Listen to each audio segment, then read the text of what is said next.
welcome to UCM on this lovely sunny Friday. We did expect more people, so if we do get disrupted, then just be expecting of that.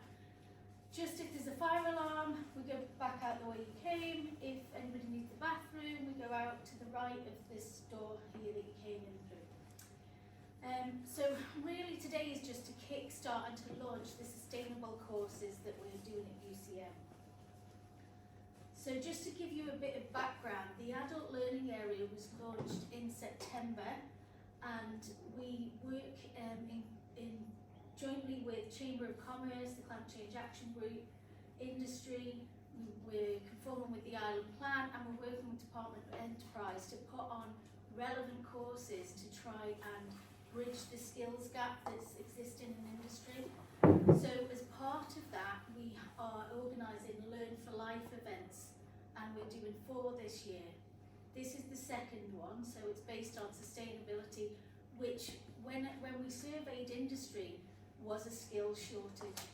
So from that, we have presented a few courses that we're going to launch in the next few months, and then really today is about having a look at them courses. If there's any gaps that you feel that we need to address as UCM, or if you have bespoke training that you'd like to do for your organisations, then do please get in touch. You've got leaflets there that address some of the courses that we're going to put on. So we have representatives from Manx Eco Solutions, So Will's here to talk about eco rendering and plastering, so we can talk to him today. We've got the Net Zero Climate Change Action people here as well, and Wildlife Trust. So really it's just about having these conversations, making sure that the offering that we're putting out there is relevant to your industry. If there's anything else that we can do, then please do speak to us. From a UCM's perspective, we launched our sustainable model, our working sustainable model, 6 months ago. This is why this date was set for this event, to give you updates on what we're doing as industry as well. We have a 5-year action plan, and all of the updates and the actionable agendas is on our website. I can share these slides with you after if you wanted the slides as well. So it gives you an idea of what we're doing as an organisation. All of our management team are now carbon literacy trained as well, and we've got Matthew here from Earthscope who can talk to you more about the carbon literacy training. And also we're working alongside GTech, who are offering some courses, and Net Zero can tell you more about that as well. Okay. So these are the courses, like I said. The contact details are on the bottom of the leaflets. So if you do have any questions or anything, please do get in touch. You've got a little pack of pollinating flower seeds there. So if you wanted to kind of grow your own flowers as well, that's there to help the bees. Okay, without further ado, I will pass over to Nancy, who is the Sustainable Officer for Capital International. Yeah.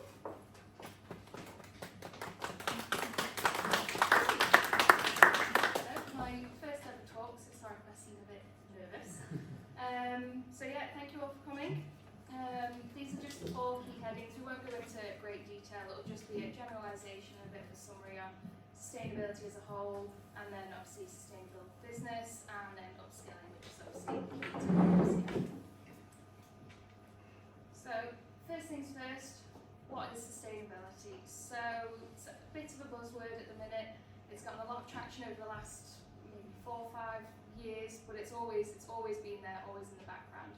So if I can just pass out, sorry, doing this beforehand, some pens and little cards. If I just get to take one, pass it along, or take a few, pass it along. So what I would like you to do is just, if I say the word sustainability, what is it? What do you think of? What comes to mind? The first thing, or the first few things, and what it means to you. And don't worry, I'm not going to ask anyone to read them out or just say what they've put down. It's just for you. Okay? Yeah, really should have done that beforehand, shouldn't I? It's okay.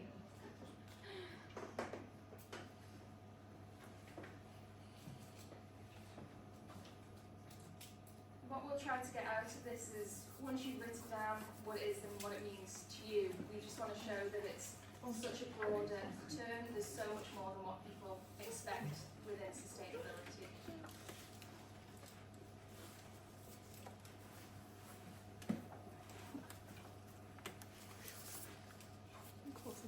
Yeah.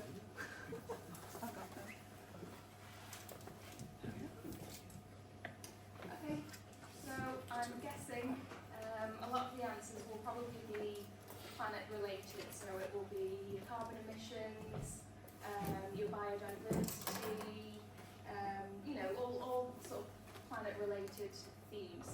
All correct, there's no wrong answer here, but they just make up one small element of what sustainability is, and so many different sustainable themes.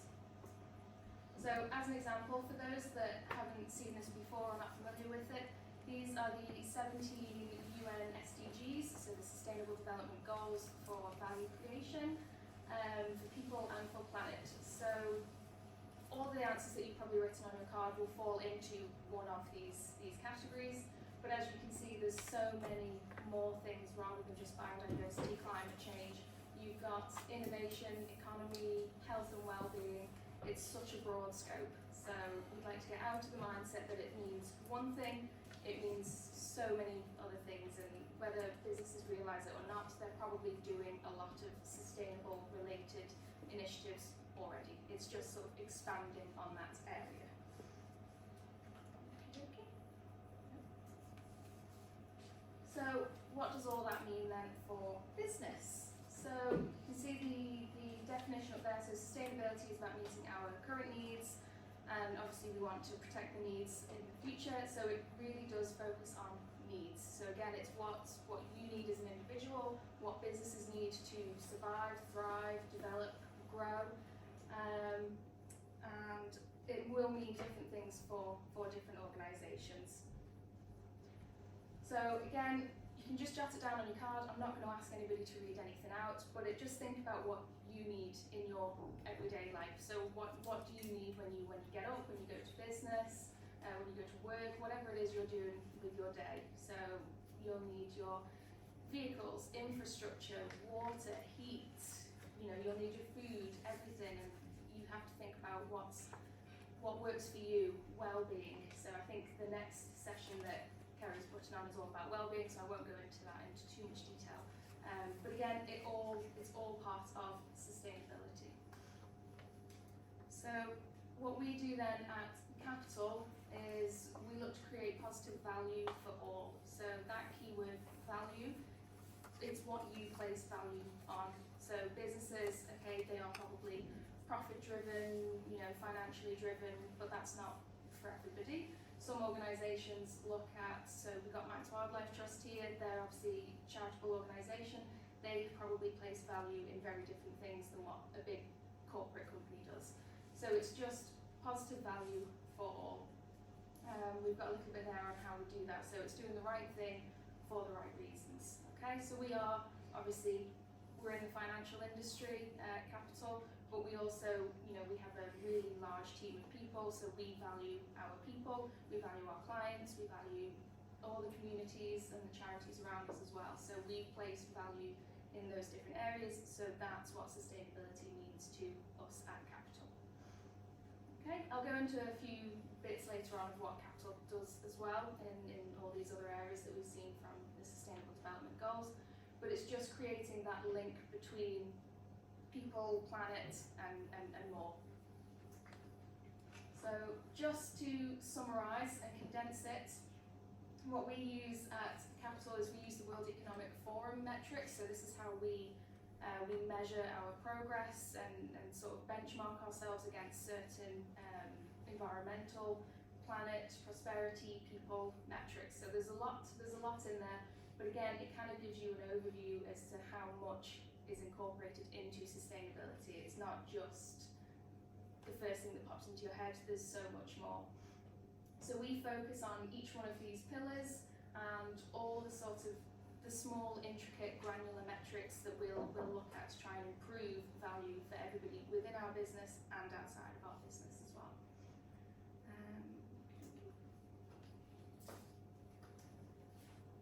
on to the next one then, so well-being. Again, I won't go into too much detail as, like I said, it's Kerry's next session in September, I think it is all focused on well-being. But it does form a large part of sustainability as a whole, and like I said, value for people, for customers, for planet, everything really.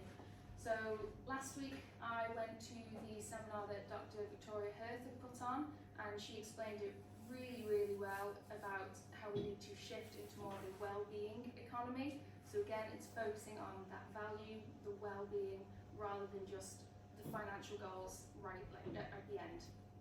So sustainability is a social goal because it does impact everybody. So it's all about making the connections and harmonising everything. So that's with business and the wildlife and biodiversity and the planet. But there are so many elements that impact that, whether you're in business or outside. So forget about going to work, you've got your weekends to do what you like. It's what makes you feel good out there, and don't you want to replicate that within business? Again, we want to replicate that. We don't want people, coming into work feeling burnt out. We want them to feel, revitalised and full of energy. So what we find that we can do is charity days. People can decide whether they want to go tree planting, or they want to work with Max Wildlife Trust, or they have some other opportunity that they feel they need to fulfil. So that gives them that sense of well-being, that sense of fulfillment, and it just makes the workplace a nicer place to be. So businesses can't just focus on the numbers. They have to think about the people in there, and it's a big key part of business. So we like to think of harmonising between, obviously, planet and people, and I think the Isle of Man is the perfect example of it, because we're a fantastic island with such rich biodiversity. We have so much out there, and it does, it shows. We have a lot of passionate people that love the Isle of Man, love what they do, and love to help. So again, it's just about finding that harmonisation between that and what you place value on and what business place values on. It's finding that common ground there. So, all it takes is thinking about why you love living here and how you can replicate that in business. You can come up with your ideas, pass them on. It doesn't have to be, top down. Everybody needs to work together on this. Okay, so sustainability in business then. So I've covered some of it already. So it is just about linking all that well-being into your actual business now. But when you think about it, sustainability is about longevity. It's about securing the future. It's about growth, development, and what any kind of business needs to do that is some innovation, infrastructure. Again, they need people. These are all elements that fit into, the long-term goals of business and where they can place themselves in the future. With that, obviously environments change, demand changes, and what you see now, it's not just product change, it's they want to see more sustainable initiatives, again, more planet-related sustainable initiatives. So that's where the change, development, and the innovation needs to come into play. And again, from the WEF metrics and the Sustainable Development Goals, you'll remember that innovation and all those key pieces are part of those Sustainable Development Goals. So again, when businesses don't think that they're doing anything sustainable, they will innovate, they will develop, they will adapt, so they are covering sustainability in one element, but they need to obviously expand on that. So it is all about growth and development and the key things that you need. And again, these are just, tip of the iceberg. This doesn't cover everything. There's just so much more to it. But again, it's what businesses need really to survive, and without people and well-being, the rest of it just doesn't work. So just a little bit of background on Capital International then, and what we do in our sustainable environment. So we've had an ESG team set up for probably 5 to 6 years now. We've developed that now into what we call Conscious Capital, so it's a whole separate committee. It's made up of volunteers from different departments across the whole business, and basically we meet up every month. We meet with all kinds of initiatives, so any initiative that's ever come out of Capital, whether it's the recycling, electric vehicles, charging points, charity days. It's all stemmed from this, this great team of volunteers that do this on the side of their desk. I was part of that volunteer team when it was first set up, and obviously I worked in finance, so it was a whole new area to me. But this is where we get into the upskilling, which is one reason why we're here. So there's no limit. You can take any path really, but we've obviously now got a full-time role, which I've taken on. We still have our committee of volunteers, but we expand, we grow, and we just try to find new opportunities and new initiatives that Capital can do for people and for planet. So on the side, there's just a few things that we've had in place for quite a while, and a few things that we've then developed. So healthcare schemes and pension schemes, they all fall into the health and well-being, which is a stem of sustainability. We've had them in place for, well, forever, I suppose. But there's some of the newer things, so our greenhouse gas reporting, we've included that now. We've done that for the last 4 years, I think it is. Last year we had our first, so the UNPRI, United Nations Principle of Responsible Investing, we've joined up to that as we are an investment company, so that then is part of our development, innovation. We use all the principles that come out of that to improve our investment approach really. So there's all sorts of things that companies can do, doesn't matter what size you are, but it just goes to show that some companies already do sustainable initiatives, whether they realise it or not. So that then brings me on to upskilling. So just my pathway, as I said before, I started off in finance, so ACCA, I did my degree here with UCM. So completely different to sustainability. It wasn't really there were loads of courses available, but there were no job opportunities at the time. So kind of put it to the back of my mind, and then obviously we had our ESG committee set up in work. I joined that, fell back in love with it all, and I thought, okay, well, we can do something here. So I went and did 2 additional courses, 2 certificates, one with ACCA and one with the Chartered Institute for Securities and Investments, all around sustainability. So that is my form of upskilling, and finding new courses and new ways to develop. Because I did that, when the opportunity came for a full-time role, I was ready. I could put my hand up, say that I wanted to do this. Had some knowledge. Obviously, that's again, tip of the iceberg. There's so much more out there, but it gave me an opportunity, and it was an area that I could go into.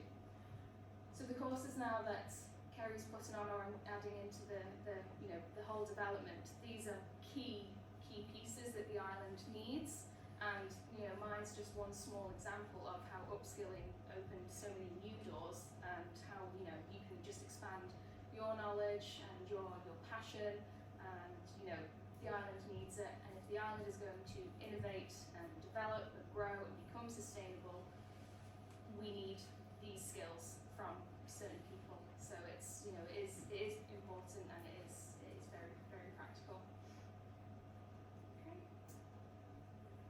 So last little bit then, if you look back at your card, I'm sure what you wrote down at the start is still stands. Like I said, there were no wrong answers, but I'm sure, well, I hope that you would, if I asked you again, you would add something new to it, or you would look at your original answer in a different way, that it's not just the basics, there's so much more